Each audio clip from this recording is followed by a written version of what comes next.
Hello everyone, welcome back to A Fictional Escapist. My name is Kris, and today's video is the author interview with Tom Dumbrell. First of all, congratulations. Book releasing today, this morning. Yes, absolutely. Yeah, thanks for sort of fitting me into the schedule and accommodating that. Thanks for this, this suitably epic music as well. It was quite powerful, wasn't it? I was a little bit worried when it got very soft there. I was like, that doesn't quite fit, but we had to build up the crescendo right at the end, which may suit the tone of this story. I don't know. Are you saying that there's nothing but harshness to my writing? I'd like to feel that there It's a are different dimensions. it's a different story, but we'll get into that. Yeah, yeah. But we'll start off with an introduction. So tell us about yourself and this latest body of work, which released today. Yeah, I really should have prepared for this. So yes, I am Tom Dumbrell. I am previously the author of, I guess currently still the author of the Pillars of Peace series and accompanying novella. And then today, very, very pleased to announce my first standalone novel post Pillars of Peace, which is Killer and a King. And obviously we can see it probably in a few different places on the screen now, but this is a book that has probably pulled in my interest not only for kind of dark or grimdark fantasy, historical fantasy, but also my more sort of recent passion for murder mystery as well. So it's a sort of dark fantasy murder mystery, twisty, hopefully unpredictable. And yeah, I'm just delighted to be here at the day and finally start to see what people think of this book. I mean, I'm biased. I got to read it before the release, and I thought it was a lot of fun. Not so much for 7 or 8 of the characters inside of the book, but it was a lot of fun for me to read. Now, one of the questions I have from one of your buddies in the Tom Dumbrell fan club is, where can we get merch? And I just want you to stand and show the audience what you're wearing. I mean, I'm not wearing anything on my bottom half, so I won't stand up It's too a very much. different video. We'll go to OnlyFans soon.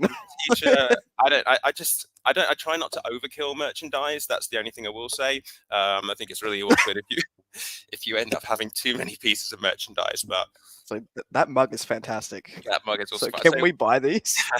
So actually, so yesterday was Father's Day, and actually this is my wife slash editor slash enabler buying me these little treats. I think there was 2 things that was in mind. One was that it might be funny to incorporate in today's video, but also our daughter is having a book themed first birthday in a few months time, and we're already in planning. She's going as the Gruffalo, and I'm just going as any one of my books, which doesn't really feel like it enters into the spirit of things.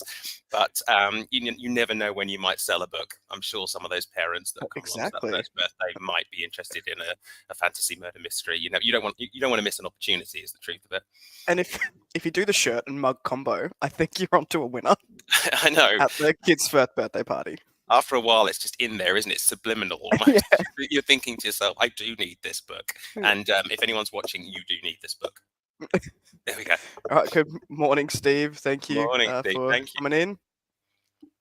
And we better give a shout out to Richard, who has put in a bunch of comments and questions here in the comments, which we'll out the office on Monday morning. I mean, can't skip out. I've got the damn it. I start work literally, and I was like, just be late. Just be late. It's fine. Yeah. You're not as relaxed over in the UK as we are in Australia. No, clearly not. And I did think about this because I sort of wanted to set this sort of Australian mood, and I did think about maybe getting a beer or a cocktail or something, just going for a sort of an evening vibe. But there's no denying that it is 9 o'clock on a Monday morning here, and I've definitely looked better than I do at this point. So I'll try and spring to life as this conversation continues. I mean, didn't you just tell me you celebrated with a 5K run before? I did. That's why I'm a little bit pink still at the moment. I did, yeah. I needed to psych myself up for this. I also thought I might be able to shed a few pounds before we came on camera. And truth be told, the picture that you had before on the screen when we were coming in was from like 2 years ago when I launched Where Heroes Were Born. And it has been a rough couple of years on me. I mean, I wish I still looked like that. It feels like false advertising, really. I should have given you a new picture. Yeah, man. You have written 5 books and had a child, so I feel like you're allowed a little give in that. That's true. In that space of time. I'm not sure the having of a child is supposed to have so much impact on my body, though. Just sleep, things like that, things that kids do. The physical exertion that required for me to make a baby did nothing. It absolutely nothing. No calories were lost. So Again, a topic for a different channel, which we are not going into. So let's start talking about A Killer and a King. Great segue that's why we're for here. that. Thanks, Tom. I do want to talk about the elephant in the room, which is the reluctant writer that is Mr. Tom Dumbrell. So I remember Yeah. after Pillars of Peace sort of finished and Dagger in the Dark came out, a fantastic novella. If you haven't read that after reading the series, you really should, people in the audience who watch this on playback. But you've obviously been drawn back into the world of writing. So what was the drawback and what was the inspiration getting into this new genre almost? Yeah, it's actually been a really interesting period of time since we last spoke, because I think it's been a little bit under a year, but it's been one of the maddest sort of 10 months for me, because obviously I think the last time we spoke we were a couple of weeks out from my little one being born. She's now obviously with us, and she's approaching 9 months. So yeah, quite a big period of change in that time. But I think when we spoke before, I said that I was kind of working on something. I wasn't sure with how everything was going, and I wasn't sure obviously what to expect from being a new parent. So I wasn't convinced necessarily that I was going to finish that book anytime soon. So I was kind of just playing with writing something, and I think because I'd previously said, oh, you know, I may not release anything anymore, it sort of took a bit of the pressure off. I think once you've had, you know, when you're doing a trilogy, you feel that pressure to release something new every year, and people have an expectation of what they would like from you. Whereas that was finished, so I had a bit of a clean slate. And you know, Brianna, my wife and former editor, current wife, former editor, she, you know, encouraged me to try and do something a bit different. So I thought, well, you know, the 3 months leading up to Steele, my daughter being born, I'll have a crack at trying to write a murder mystery. If something comes of it, great. If it doesn't, nobody's going to be saying, Tom, where's that next book of yours? Where's that murder mystery?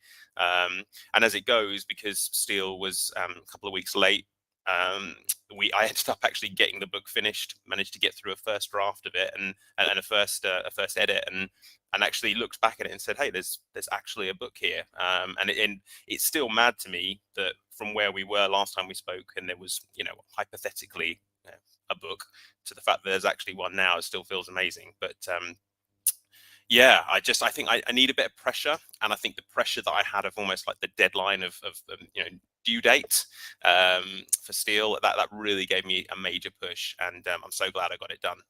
And yeah, really excited to see what people think, because it is a bit of a different direction. It is. And you wrote this on a free write, is that correct? So that's the other thing. Yeah. So Brenner had got me the free write, which, if anyone hasn't seen one, is a sort of modern typewriter. It's a device that's designed to help authors in putting a first draft together. And fundamentally, you've got a fantastic keyboard and a really small screen that pretty much only shows you, a very small number of lines of text. So you pretty much just plow forward, and it's really designed to help people who tend to reread the last chapter before they start writing again and lose a lot of time. It's for authors that want to try and get as many words down as possible.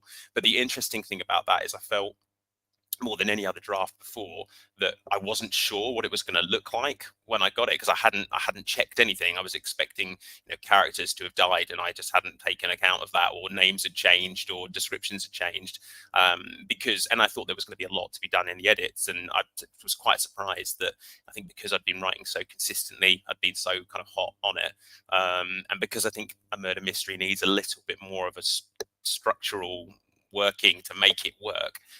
Yeah, when I looked back at the draft, I thought, well, okay, this is not as I think most authors think this, like, wow, this actually isn't as terrible as I thought this was going to be, which was a positive. I mean, I hope I feel that way. I was going to say, how are end of you? the How are you going? Because you last time we spoke, you were like in the midst of your own project. Yeah, I started the last chapter this morning, so of the draft. So hopefully, end of this week, Nice. that'll be done, and then I can also start the editing process. But I've done it on just like Word, so, and I have been one of those that go, I must go back into that chapter, and then you waste 2 hours and you've lost a writing sprint. So the free write seems like it's a really good tool to just sort of put that aside and go for it. It's wonderful. I mean, it's one of these devices where you kind of look at it and you go, okay, so basically it does a lot less than 10 other devices I've got in house, and it's also not cheap. And we similarly, I bought Brianna the Remarkable device as well, the one that Oh you yeah, can, they're cool. you know. Yeah. And again, it's like we have sheets of paper up there, but you know, they are cool devices. And if they do help you to focus, and the free write is definitely that. I guess I learned over time that kind of like sort of just pruning and playing with your writing. I mean, obviously it all helps, and maybe it helps you to unravel avenues that you can follow on with, or it helps you to make changes and avoid issues later on. But largely speaking, I just found that I could make 1,000 edits, you know, on the go, but I'm still going to need to make 1,001st edit when you come round to it at the end. So I've sort of learned to try and become a little bit more confident with just knowing, just shoveling all that stuff into a pile, and then we'll sort the words Deal out, with you it. know, Deal with it afterwards, later. you know. Yeah. And it's amazing how easy it is, I think, once you've got the words there, to edit things into shape. And that's quite a good segue. It's sort of changing the writing, not like the way that you were writing, but the device in which you're writing on. Richard left a question before he went for work saying, how would you say that your writing craft has improved since the Pillars of Peace series? Yeah. Well, I think, so I think the technique that I used, which I was starting to use, say, when we spoke previously and I've spoken to a few people about this just because it just works so well for me. So in terms of my approach, 500 words a day, accountability spreadsheet. Tom, have you done 500 words today? If not, if flag's red, you got to do extra words tomorrow. That for me was the push. I found that 500 words was just, you know, so good for, you know, each day getting into a pattern, finding half an hour, however long it takes you to do it, knowing then you've got pretty much the best part of a day to think about what is effectively quite a short section of writing. So I found that approach, that technique was really good for me, that process.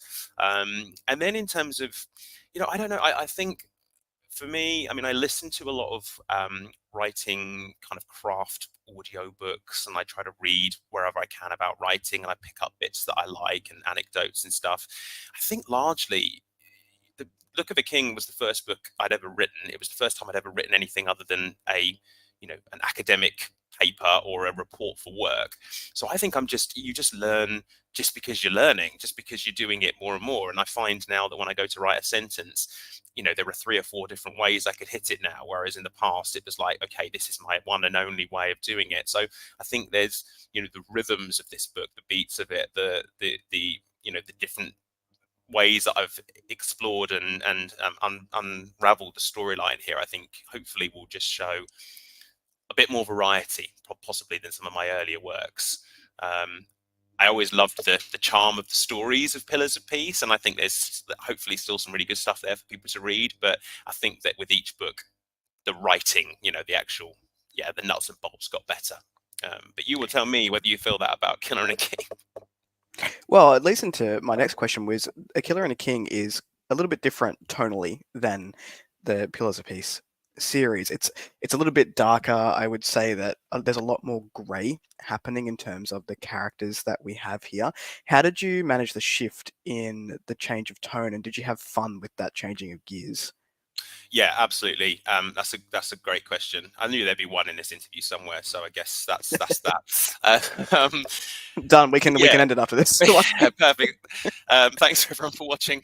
I think, well, I think I I do read a lot of kind of classic all ages fantasy. I appreciate, you know, the classics. So I think that, you know, it wasn't as though I sort of massively took the edge off of my writing to produce in Pillars of Peace something that I think could be read by a sort of fairly broad audience. But at the same time, you know, my main kind of fantasy reading is in the kind of the grim dark genre, or is in the darker aspects of fantasy. And obviously, yes, I'm reading a lot of murder mysteries as well, which, you know, innately have quite a dark sort of undertone to them. So I think that's actually it was more of a natural, not more of a natural, but it was a natural kind of way for me to write. I read characters like I've written in A Killer and a King. The movies that I watch, the TV shows that I watch, we're seeing these kind of characters, and they're using the type of language that is going to be used in this book. We're going to see visually, you know, death as it is, rather than trying to make it something necessarily always that's heroic and beautiful. Actually, it can be really gruesome. So I didn't, you know, try to really push it too much and say, look, I can write, you know, a much darker book, but this just felt like quite a natural. And I think with Pillars, I think the books mature a little bit as they go. They get a bit bigger. The subject matters grow a little bit because because of the way the series shifts, but because my confidence came up as well. So I felt I could tackle some things that were a little bit more edgy, maybe, or some subject matters that were going to be a bit more challenging. And I think this is probably just a continuation of that. So yeah, it's going to be interesting to see what people think, because I think hopefully you'd pick it up and you'd say, oh, this is definitely Tom Dumbrell's writing. But at the same time, you know, hopefully I think there's enough kind of aesthetically that relates this back to sort of Pillars of Peace, but at the same time there's definitely, it's going to challenge some readers, because I think it is, yeah, as you say, tonally quite different. So hopefully people can still enjoy that. I definitely agree with you in that I can pick it up, and I knew it was your writing straight away. The prose and the style and the beats and the pacing all flowed in a similar way to me, even though the tone was different. But I think that's such a cool thing as an author, to have that ethereal voice, to be like, this is your style, this is your writing. And picking Yeah. up, I knew that I was reading a Tom Dumbrell book. Steve has asked, have you got any plans for audio on these? Yes, I'm a bit of a control freak with these things, though, and I think it would be really good, but I'd really love to do it myself. And for reasons we've discussed, I don't really have a huge amount of time, sadly, to be doing it. So I haven't really found a situation where I've been happy to hand it over to somebody else yet. I definitely would love to, because I've been not able to read as much as I would like, and I've been really making good use of audiobooks. And I know if you get a really good narrator, it can take the words on the page up to another level. So it's something I would like to do. I'm always, as well, and this is so bad, but I'm also, you know, I won't come off of this call saying I'm never ever going to write another book. I'm looking at putting other bits together, and I think that with the whatever time that I've got, I tend to invest that more in pushing forward with the next thing. So I probably haven't spent enough time working on getting an audiobook narrator, because I'm already thinking about the next book. So I guess we can pick through whether that's good or bad. But yeah, I'd hate to think that people would miss out on this book, or indeed any of my books, because there isn't an audiobook version which would ultimately suit them. So I will take that away and work on it. I think audiobooks are so important for a lot of people, right? I used to hate them. I used to hate being read to, resented it. And then I forced myself to listen to the first Jack Reacher book by Lee Child. And because it was such a simple premise, I was like, oh, okay, I can do this. I can actually retain some sort of information. Yeah. And since then, yeah, haven't looked back. And like you said, if you don't have time, there's such a good way to still consume stories. Yeah. And well, and I would add to that as well. I mean, my books are generally fairly succinct, because I prefer a 250, 300 page book. That's just tends to be my preference. But I just read Jonathan Strange and Mr. Norrell, which is way over 1,000 pages, a 30-odd hour audiobook, I believe. But I was just on the road with work quite a lot the other week, and I just absolutely ripped through it in the audio. And I'm so glad that I consumed that book, because I wouldn't have probably been able to sit down and read a 1,000-page book. It's just not, I wouldn't have done it. We've got a copy of it. It's sat on the shelves for years and I'm years. looking at my But copy now. yeah, it's a beast, right? Yeah, Yeah, it's chunk. enormous. It's probably, yeah, it's probably keeping your house upright. You know, you're probably propped up on it or something. It's that big. Yeah. It's foundational. But it is a brilliant book, and actually, I don't read that many really long books, but it gave me a feeling, which I suppose you can probably only get from these sort of longer texts, which is that I came away from that book and felt like I missed it. I felt like I'd lived in that world, because it was with me for weeks that I was listening to the audiobook. And so I'm really glad. But yeah, I think you're right. I don't know if you've listened to any of the Joe Abercrombie audiobooks, but the narrator there is absolutely phenomenal. I have also started audiobooks of books that I thought I would enjoy, and have turned them off fairly immediately, just because I just did not get on with the narrator. And I think that aspect is part of what has prevented me from doing it to this point. Why I think that I personally, recording it, would do a better version than an experienced audiobook narrator, I don't know, but time will tell. That's so funny. That's one of the narrators that I can't stand. And he did the Jack Reacher book as well. I cannot The stand him. guy who does the Abercrombie ones. Joe Abercrombie books. Yeah. I listened to one, I turned it off. I couldn't do it. Well, Isn't that crazy about that's crazy. differences of Wow. preference. But then I love Sophie Alderman, who did. I listened to her do recently. It was the Dragon Rise of Pern, and not everyone can vibe with her style Yeah. either. So it's just interesting what different people listen Yeah. to. But see that's I mean that's the thing, I guess. Like, if you make a decision on an audiobook narrator, you've got that possibility that it's not like, I mean, I don't know how often somebody listens to an audiobook, thinks, I don't like this narrator. Tell you what, I'll pop out and buy the book and read it. Like, and that's my risk. I mean, this book isn't going to be for everybody. Not everybody's going to love it, but I suppose I want them to pick it up, and I guess the voice will be my voice through the words. And if they don't like it, there's nowhere to hide. There's no excuses. It just is what it is, right? You know, so it's but yeah, it's something I would like to do in future. And then obviously with this particular book, we've got the paperback, obviously. I'll just put that across there. And then at the moment we've got the hardback as well, which is with broken binding. And there's going to be some nice signed and numbered copies of those. So there's a couple of options. It's nice to have a jacketed hardback this time, like a nice sort of hardback for people to get, because I know some people just prefer to read hardback. So I'll look at what other options we have for this book along the way. For anyone who's interested in those broken binding copies, you got to go now because there's only 100 of them. So Yeah, go and put your orders in. I'll add that link down to the description box down below after we finish up here. So now this book it felt almost like a love letter to Agatha Christie.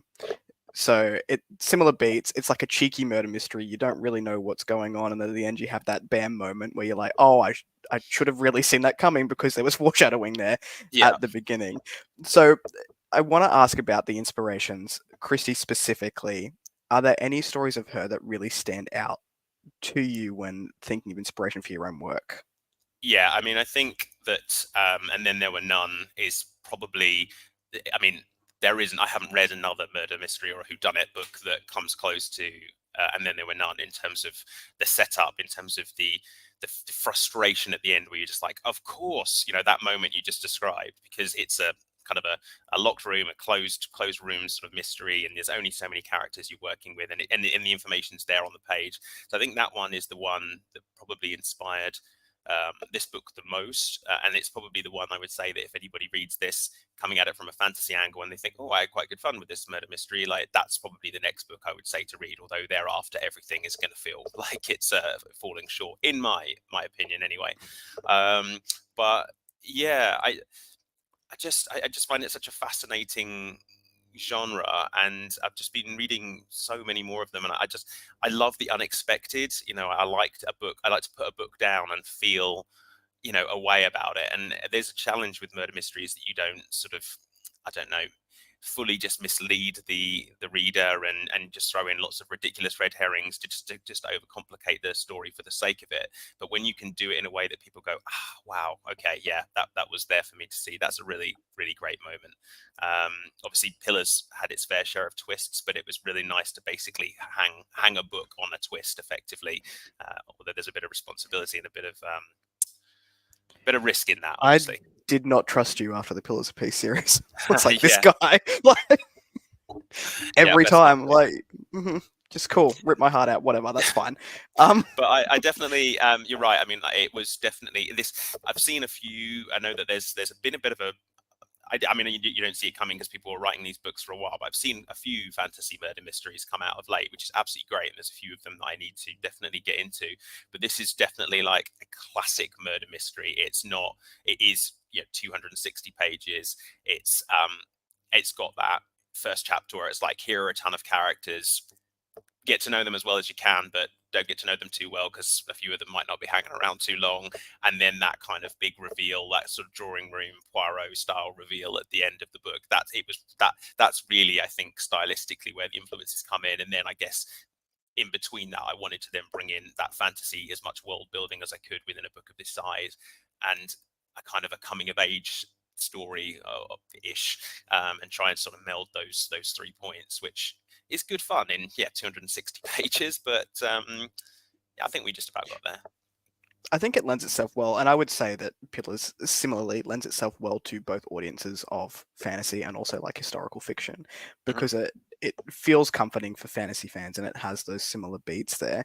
I've never actually read Sherlock Heather. I have like the bind up of the first set of stories, but I've never read them. And people reckon that I will really enjoy them when I get there. Yeah, for Now, sure. Tom, I'm often interested in people's like pantser versus plotter sort of debate, and with the free write, it lends itself more to, I guess, pantsing in the moment because you're writing just a couple of sentences at a time, unless you've got documents open and whatnot. But when you're planning a cheeky murder mystery, how were you able to keep the outcome of the story getting convoluted with all of the murder and mayhem that happens along the way Yeah. Yeah. without giving spoilers away? Yeah, this is more difficult than some of the other discussions we've had about the previous books. What I think you're sort of reverse engineering. You sort of have to understand who your killer is, and then you're pretty much then backfilling. So I think, although I'm not hugely one for sort of writing down a huge amount in the way of plans, I definitely spent quite a bit of time thinking about this one.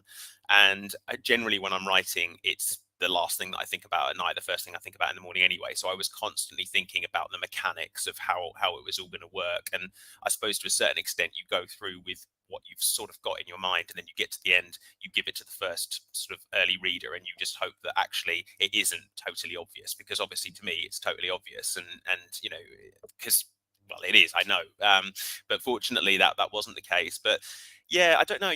I suppose, again, if you've read a few Agatha Christie's, you find that your characters just start. You realise, when you're looking for things, when you're looking for clues, anything that anybody says can be taken as a possibility of guilt, or can be, or might just be a red herring. So I just found that my characters were saying things, and I was thinking, oh, was it them? I mean, obviously it wasn't. I know who the killer is, but like, even as people are saying things, I'm trying to see it through the reader's eyes, and they just, as the characters were coming to life, they were saying things where I was starting to just really think, yeah, I can see how there would be a very good reason why this person would be the killer, actually. Oh, thanks, buddy. Appreciate that. Thanks for everybody who's here this morning as well. I know it's a bit of a rough early start on a Monday morning.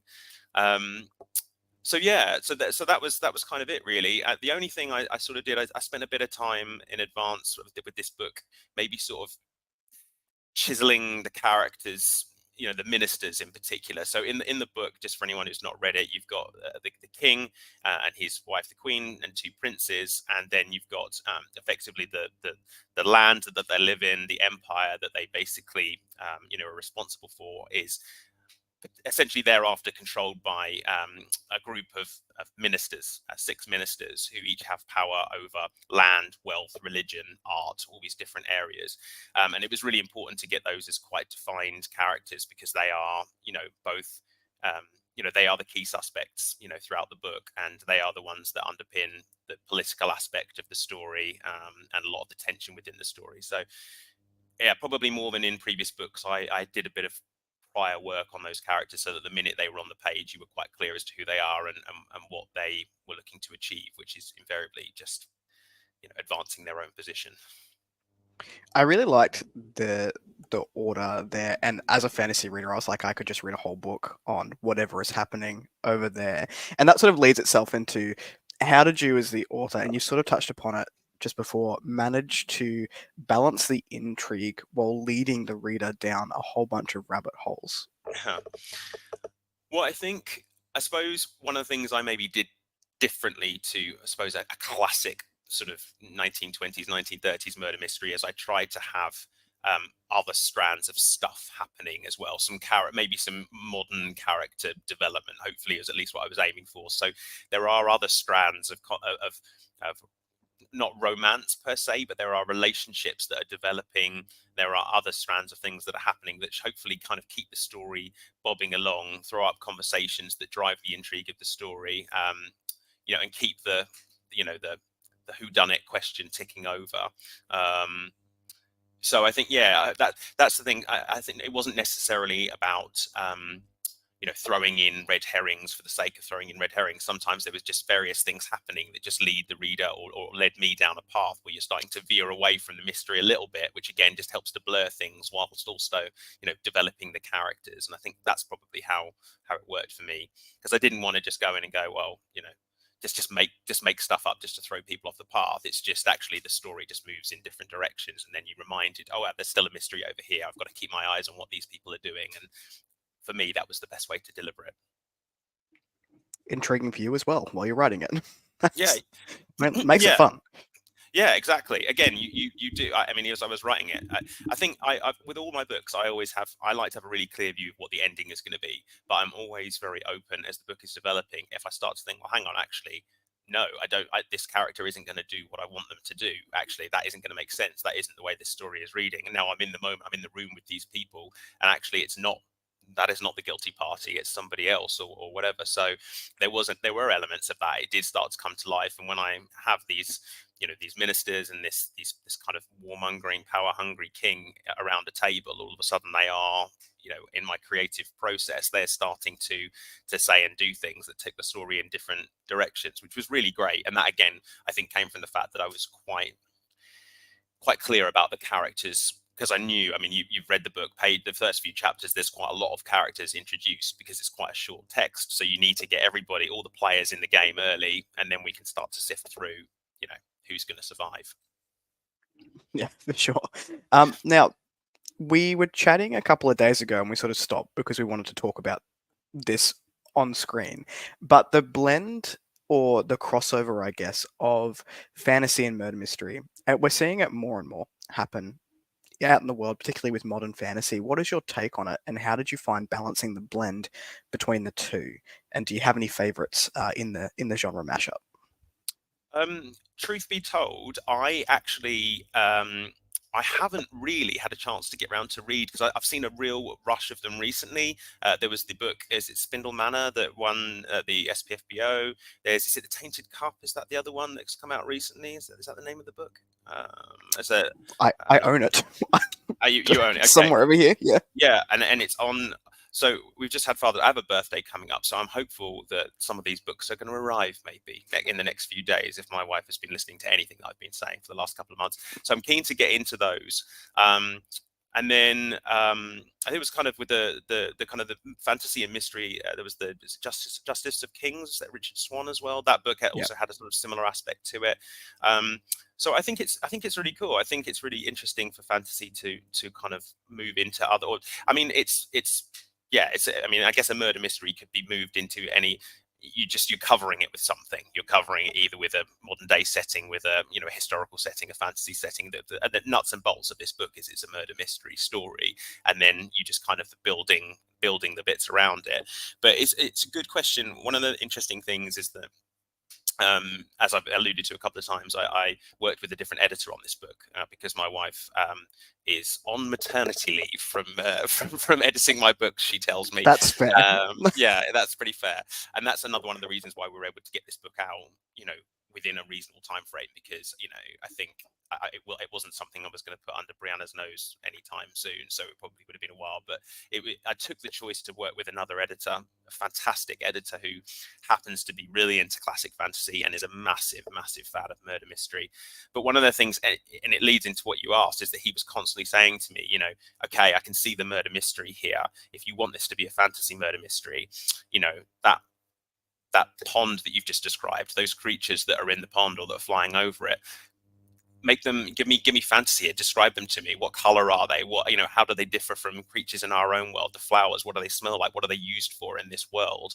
And I'll be honest with you, those were really, really great points, because I do get quite tunnel vision, and I was quite tunnel visioned on the mystery. And I didn't, in my first, if there was one major critique of the first draft, I didn't spend enough time making this world fantastical. I mean, from this book and from Pillars, I don't have magical creatures or magic, or I use effectively sort of a fantasy aesthetic, historical worlds, medieval type worlds, but that are not our own, so that I have politics that I can play with, borders that I can play with, and I don't have to sort of squeeze it into our own history. But it was, as you say, a really big case of trying to say, okay, remember, you're writing a fantasy book here, and try every possibility to instill fantasy in there, and some of the details that got added in, I think, really hopefully bring this world to life as much as you can in a relatively short page count. I also, obviously, murder mysteries have to kind of keep driving forward, so I didn't want to get too distracted, outside of outside of the core of the mystery, that hopefully some of those bits of world building will be appreciated by the fantasy readers. We had some more congratulations over in the chat. Andrew Watson popped by to say congratulations to you. Reading Harbinger of Justice at the moment, and that is a very, very good book. So yeah, that's an excellent book. So I appreciate everyone that's here, but it's certainly always really nice to hear from someone who is producing some pretty fantastic books of his own, and has actually just had a novella come out as well. So yeah, wasn't that yesterday, if not yeah, very, very recently? Stole ahead. Everyone spend their money on his novella, and that's what I will say if nobody buys my book today. I'll blame Andrew. I just wait for the pre-order dollars to come out of my account and the alert to come up being like, you've spent money. And I was like, okay, it's a book. That's where the money goes. Just books these days. Though. I mean, among all the different services, all the different special editions, like packages just turn up at your door and you're just like, what is this again? When did I order this? But that's a nice little treat to your future self. Yeah, exactly. It's a surprise as well. I just get an eye roll from Rachel when she walks in the door. She's like, it's for you again. Like, sorry. But then when you take it out of the box, put it on the shelf, and it's glorious, you can't question. They're solid investments, I'm sure. I'm about to enter a low buy year, so wish me luck. Okay. Now, you used a different editor for this one, but you also changed up cover designers. So you worked with Natalie over at the Bookish Designer for the cover of A Killer and a King. How was it working with someone who was a huge fan of your first series?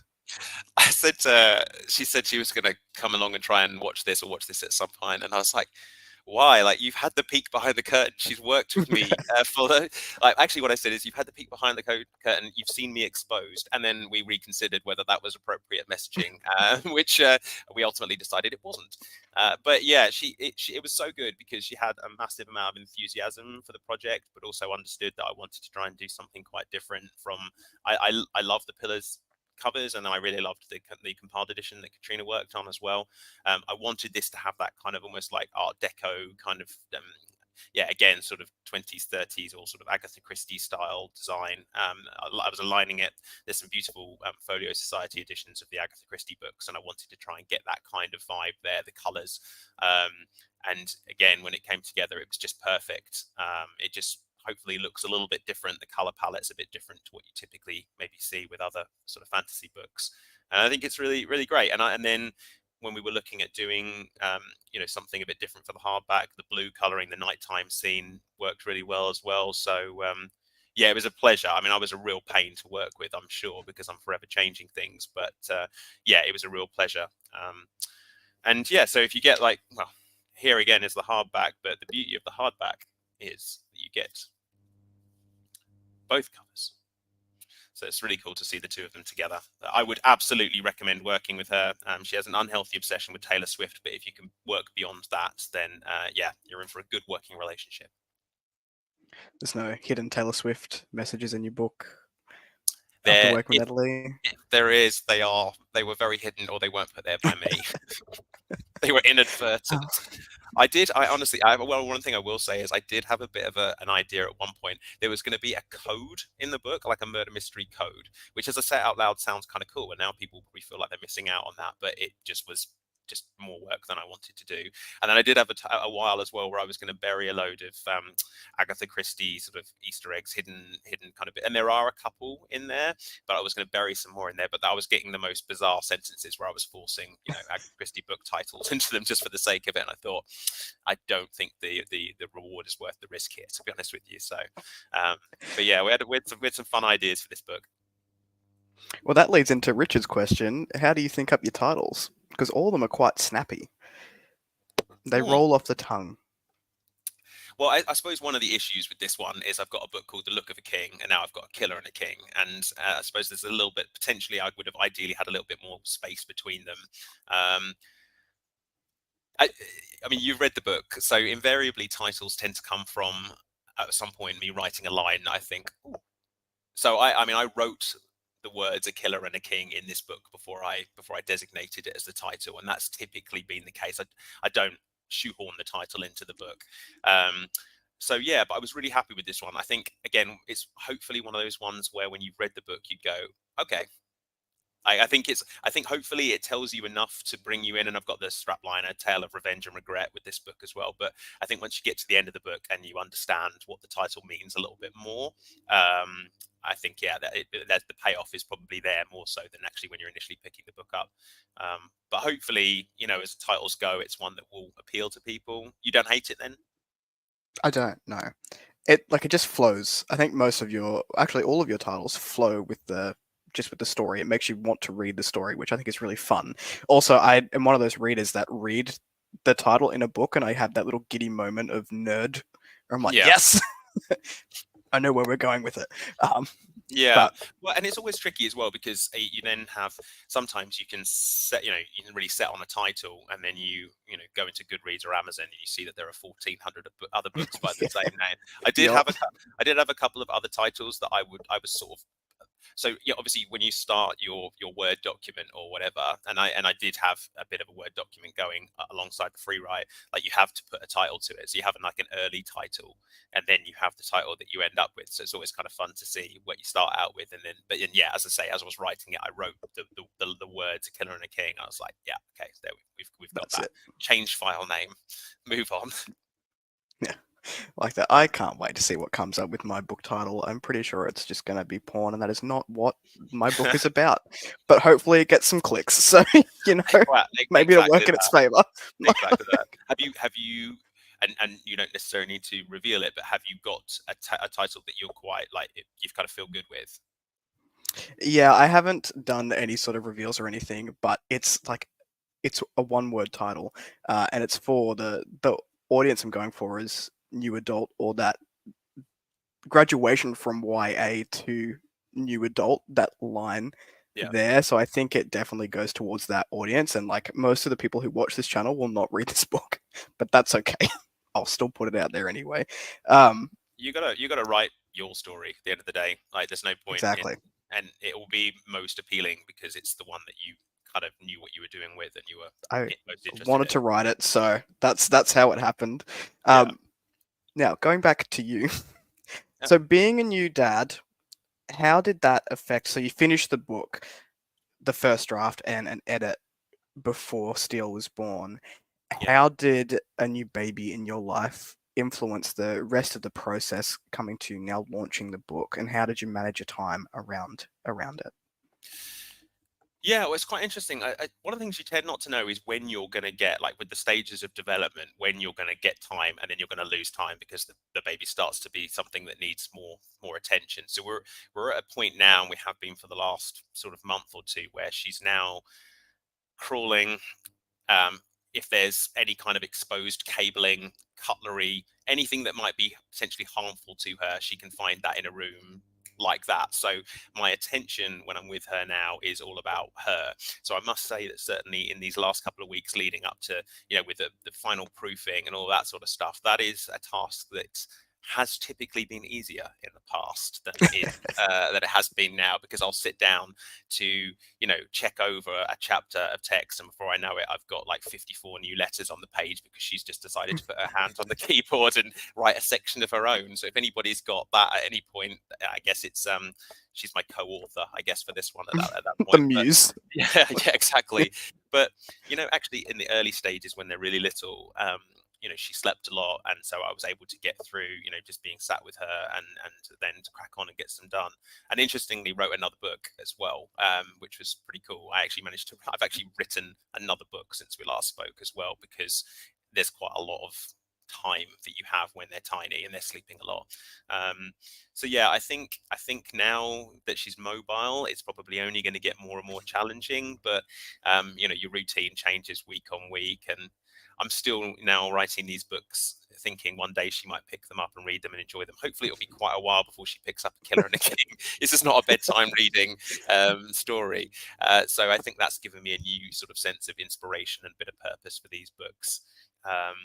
So yeah, I think it's tricky because I think there's a balance of, you know, wanting to be the very best parent that you can be, and also that kind of innate sort of drive in you that says, I still want to be me. I still want to try and, wherever possible, do the things that I used to do and have the hobbies, because I think I'll be a more interesting father if I still have other interests and I'm still doing things. So it's kind of striking that balance. But ultimately, when I'm in a room with Steele or whatever, she's my primary attention now. Or in the past, I might have had my free write on my lap and I might be getting some words down. Again, that's fair, especially when they're mobile and they're sticking things in their mouths. Like, you've got to watch them. Yeah, she is just mayhem. And you think about how your beautiful shelves and all those nice special editions. Now imagine somebody with crisps or chips, depending on what part of the world you're watching from, all over their hands, just walking towards your most valued books, grabby hands. But then at the same time, I'm thinking, but also don't bring those hands near me. Like, if the books have got to take the brunt of this, then fine. Like, that was my biggest fear, was that grubby hand thing. But yeah, it's all good at the moment. Perhaps my wife is pulling a much more of the parental shift than I am, but at the moment I'm still being able to be creative rather, but at the same time be at least a sort of passable parent. P's get degrees, so yeah. doing your best. Andrew actually leads into one of my last questions. I've got two more, but the writing style of A Killer and the King, and also the writing style of these cheeky murder mysteries, lends itself to a plethora of books written either in this world or sort of around these characters. And there was a lot of intrigue built up in this book, I think, with those fantasy elements and those world building elements you were speaking about earlier. Do you have any plans to write more in this world or more of this style of book? The short answer would be no to both cases. I really wanted to try and do something standalone. I think, having gone through the process of doing a series, which you get quite locked into, I wanted definitely this to be a sort of a standalone. I guess when I run out of ideas at some point, there are a few interesting characters that managed to survive this book who, there's some possibility to take off and do other things with. But at the moment, that's probably not something. And so I would like, to say to anybody who just wants to pick up this book, you can just pick this up and read it. That you're not buying into reading a whole series, or you're not having to wait for anything else to come out. This is definitely a self-contained story. And then murder mystery, I think, I might in future look at how I can, integrate a murder mystery or mystery aspects into other books. But I don't know. This was something I really wanted to do and say that I'd done. And my wife, was very sort of clear to me post Pillars of Peace that, yes, and I think hopefully there would be some people who would love for me to churn out some more novellas or a second era of Pillars of Peace, and that's something I might do at some point. But I feel really good about the fact I've done something different and challenged myself with something different now. It's a really good feeling. Hopefully people enjoy it, but I'm very proud of having done it, especially something as challenging as a murder mystery. So yeah, probably not about to become a murder mystery writer. My next book that I think will come after this will be a fantasy book, and will probably be more fantasy than anything I've written before. But the book that I've written as an aside is something totally different. It's a young adult thriller, I guess, set in our own world, sort of sci-fi kind of aspects to it. It's just something that I got inspired to do, and just thought, like you're saying about yours, I sort of thought, well, I know my readership might be here or whatever, but actually this is something I've just got to write. And I just went and wrote something just because I was buzzing to write it. And that's probably what will continue to happen if I'm going to keep writing. I think that's what makes it fun, though, especially being an indie author and a self-pub author. You can do what you want. Yeah, but then there is that thing of yes, hopefully, I don't know. Obviously, at the same time, people will approach Killer of a King with the look of a king and the Pillars series in the back of their mind. So, and this is quite different. Hopefully, it will be interesting, different, and hopefully, it might introduce people to murder mystery because they've followed me across into this sphere of murder mystery. But at the same time, yeah, jumping between genres or different audiences, I guess, you always hope that you can bring your readers with you, because the people that have supported me this far are hugely, massively, I can't say enough good things about them, and I hate the idea that they'd come into this book and feel, well, it wasn't what I was expecting, in a negative sense anyway. Yeah, for sure. And you've already sort of answered my last question, but this one also surprisingly comes from Richard. Richard, when you watch this on playback, you had a huge influence on the amount of questions that were asked here today. So Thank you. So Richard asks, and I'm just going to word our questions together.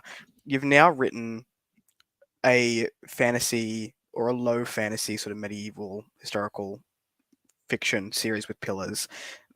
This one's a murder mystery, like you said, at its core. That's what the story's about, with some world building elements which lend itself to the fantastical, but I would say murder mystery. What genre are you going to conquer next? Now, Richard wanted you to go romance, but it sounds like sci-fi is where we're going next. Well, anyone who's read any of the romance that I've written to this point will know that moving into romance is not a good idea for anybody. To be honest with you, I can do that kind of like young love kind of romance, but anything over and above, that I think is not where I'm most effective. No, I think I'm looking at different strands and different ways to distribute my books, and still looking at maybe what potentially would work more as a traditionally published book, what would work more as a self-published book. So, as a self-published author, I will veer more into fantasy. So, as I say, I'm basically getting through this release and then starting in earnest to work on my next self-published book, which will be a fantasy book, and will be very much a classic fantasy with fantastical creatures and all the stuff that you would typically expect. So I'm feeling the confidence to move a little bit more into that world. I'm feeling inspired. I'm maybe back to reading a little bit more fantasy again. So that's giving me ideas.